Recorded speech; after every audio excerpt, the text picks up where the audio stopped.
مزید ویڈیوز دیکھنے سے پہلے ہمارا چینل سبسکرائب کریں اور بیل آئیکن بھی ضرور دبائیں۔ السلام علیکم ناظرین، میں ہوں آپ کا میزبان محمد حماد گرایا اور آپ دیکھ رہے ہیں INN نیوز۔ آج ہم لوگ گجرانوالہ کے ایک نواحی گاؤں جنڈیالہ باغوالا میں موجود ہیں اور یہاں پر ایک بڑا افسوسناک واقعہ پیش آیا ہوا کچھ یوں کہ یہاں پر ایک خاندانی تنازع پہ جو ہے وہ ایک فیملی کے 5 افراد نے دوسری فیملی کی 3 خواتین کو شدید زخمی کیا۔ آپ اس وقت میرے پیچھے جو گھر دیکھ رہے ہیں وہ متاثرہ فیملی کا ہے۔ ابھی متاثرہ فیملی کے جو فرد ہیں ان سے بات کریں گے اور جانیں گے کہ یہ واقعہ کس طرح سے پیش آیا، اور چلیں گے اور بات کریں گے متاثرہ فیملی کے فرد سے۔ جی تو ناظرین، متاثرہ فیملی کے فرد رانا عمران صاحب ہمارے ساتھ موجود ہیں، ان سے بات کریں گے اور تفصیلات جانیں گے کہ یہ جو افسوسناک واقعہ ہے یہ کس طرح سے پیش آیا اور اس میں جانی نقصان جس طرح سے ان کی والدہ محترمہ جو ہیں وہ وفات پا چکے ہیں، اور مزید جانیں گے کہ جو ان کی اہلیاں ہیں اور ان کی جو بہنیں ہیں ان کی اس وقت کیسی طبیعت ہے، اور جن لوگوں نے یہ افسوسناک واقعے کو سر انجام دیا ان لوگوں کی تفصیلات بھی ان سے جانیں گے۔ السلام علیکم سر۔ وعلیکم السلام سر، سب سے پہلے تو بہت افسوس ہوا اس افسوسناک واقعے پر، اور جس طرح سے آپ کی والدہ اس دنیا فانی سے کوچ کر گئی ہیں تو اللہ پاک ان کو آخرت میں ان کے بلند مقام کرے۔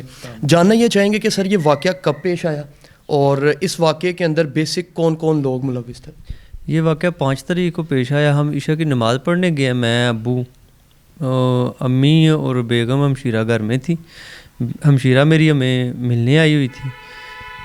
پپھو ہے ہمارے گھر کے سامنے، پپھو اس کی جو نوح ہے فرزانہ اس کا بیٹا ہے، اور ساتھ ہمارے گھر کے ساتھ رہتے ہیں چاچو، ان دونوں چاچوؤں کا ایک ایک بیٹا ہے۔ انہوں نے آگے ہمارے گھر میں حملہ کیا۔ یعنی کہ یہ 4 افراد تھے ٹوٹل؟ یہ 5 تھے۔ اوکے، 5واں بندہ کون سا تھا؟ 5واں 2 چاچو کے بیٹے ہیں، ٹھیک ہے، ایک میری پپھو کا بیٹا ہے، ایک اس کی نوح ہے جو فرزانہ، اور ایک پپھو خود ہے۔ پپھو نے اور اس کی جو بہو ہے نا ان دونوں نے میری ہمشیرہ اور میری والدہ کے نا بازو پکڑے ہوئے تھے اور دوسرے چاقو کے ساتھ وار کرتے رہے ہیں۔ صحیح ہے۔ تو کیا کوئی ذاتی خلش تھی ان لوگوں کو، یا آپ سے کوئی دشمنی تھی یا کوئی تنازع تھا؟ ہماری کسی کے ساتھ بھی دشمنی نہیں، ہماری ان کے ساتھ تو بالکل بھی نہیں ہے۔ یہ ہمارے اپنے رشتہ دار تھے۔ ہمیں خود نہیں ابھی تک سمجھ آئی کہ انہوں نے ایسا کیوں کیا ہے۔ کوئی ان کو اگر ہمارے ساتھ عداوت تھی تو ہمارے ساتھ کرتے، میرے ساتھ، ابو کے ساتھ، یا بیٹھ کے کرتے کہ بتاتے ہمیں کہ ہمیں یہ مطالبہ ہے آپ کے ساتھ۔ تو جس وقت یہ واقعہ پیش آیا، آپ اور آپ کے گھر کے جو دیگر مرد حضرات ہیں وہ کہاں پر موجود ہیں؟ میں اور ابو ادھر سے آ رہے ہیں، نماز پڑھ کے نا باہر سے آ رہے ہیں، اور یہ گھر سے ہمارے گھر سے دوڑ کے نکلے ہیں باہر۔ ہمیں نہیں پتہ تھا کہ یہ کام کر کے نکلے ہیں۔ جب ہم گھر آئے ہیں تو ہمیں تو ان کے سمجھ لیں وہ مار کے چلے گئے تھے۔ صحیح ہے۔ تو آپ نے جو فرسٹ سب سے پہلا سٹیپ لیا ہے وہ آپ نے کیا کیا؟ جنڈیالہ باغوالا کی چوکی ادھر کے جو انچارج ہیں وہ آئے ہیں، انہوں نے مقدمہ درج کیا۔ اس کے بعد وہ ابھی تک وہ ہمارے ساتھ رابطہ ہی نہیں کر رہے۔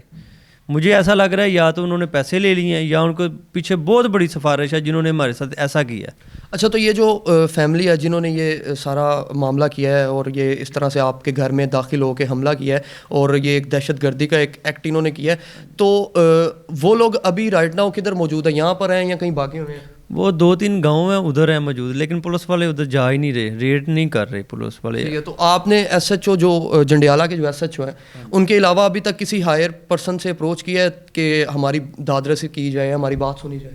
CPO صاحب کے سامنے میں پیش ہوا تھا، انہوں نے کہا تھا SHO صاحب نے کہ 2 دن میں ہم نا پکڑ لیں گے۔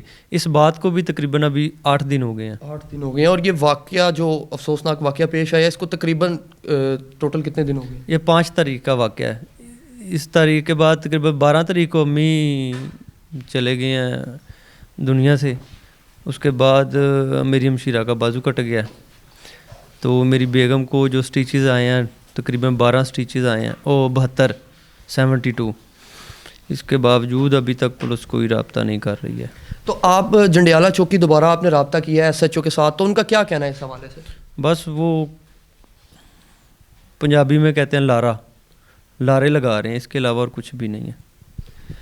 جی تو ناظرین، آپ نے رانا عمران صاحب کی گفتگو سنی ہے، جس طرح سے انہوں نے بیان کیا ہے کہ واقعہ کس طرح سے پیش آیا ہے۔ کون کون لوگ اس میں ملوث تھے.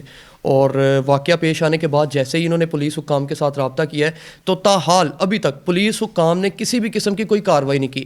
چونکہ یہ جو فیملی ہے جس نے حملہ کیا ہے اس گھر کے اندر داخل ہو کر یہ افسوسناک واقعہ ان کی وجہ سے پیش آیا ہے, تو وہ فیملی ابھی جو ہے وہ مختلف اپنے رشتہ داروں کے گھر اور اپنے مختلف مقامات پہ چھپے ہوئے ہیں. اور عمران صاحب کا یہ بھی کہنا ہے کہ سی پی او صاحب کے سامنے بھی پیش ہوئے ہیں, لیکن سی پی او صاحب کے سامنے پیش ہونے کے باوجود ابھی تک جو جنڈیالہ باغ تھانہ کے ایس ایچ او ہیں انہوں نے ابھی تک کسی بھی فرد کو جو ہے وہ یہاں پہ گرفتار نہیں کیا ہے. اور گرفتاری تو ایک دور کی بات ہے, انہوں نے ابھی تک ان کے چھاپے بھی نہیں, ان کے گرفتاری کے لیے کسی قسم کے کوئی چھاپے نہیں مارے گئے یا ان کو تلاش کرنے کی کوئی کوشش نہیں کی گئی, اور ان کی داد رسی کے لیے دوبارہ ان سے کسی قسم کے روابط قائم نہیں کیے گئے.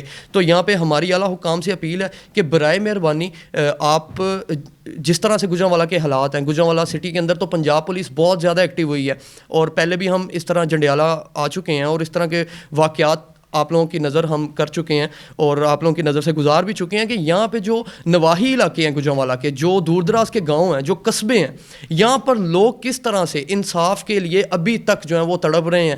اور ایسا انسان جس کی والدہ محترمہ جو ہیں وہ اس دنیا فانی سے کوچ کر جائیں اور ان کی ہمشیرہ کا بازو کٹ جائے اور ان کی جو اہلیاں ہیں وہ بستر پہ پڑی ہیں اور 72 سٹیچز جیسا کہ وہ بتا رہے ہیں, اتنی بے دردی کے ساتھ ان لوگوں کو ان پہ ظلم کیا گیا ہے اور خواتین پر. تو میری اعلیٰ حکام سے اپیل ہے کہ برائے کرم برائے مہربانی اس پہ نظر ثانی کی جائے اور جلد از جلد ان جو یہ سفاک مجرم ہیں ان کو کیفر کردار تک پہنچایا جائے. اسی کے ساتھ مجھے محمد حماد گرایا اور INN ٹیم کو اجازت دیجیے. اللہ نگہبان.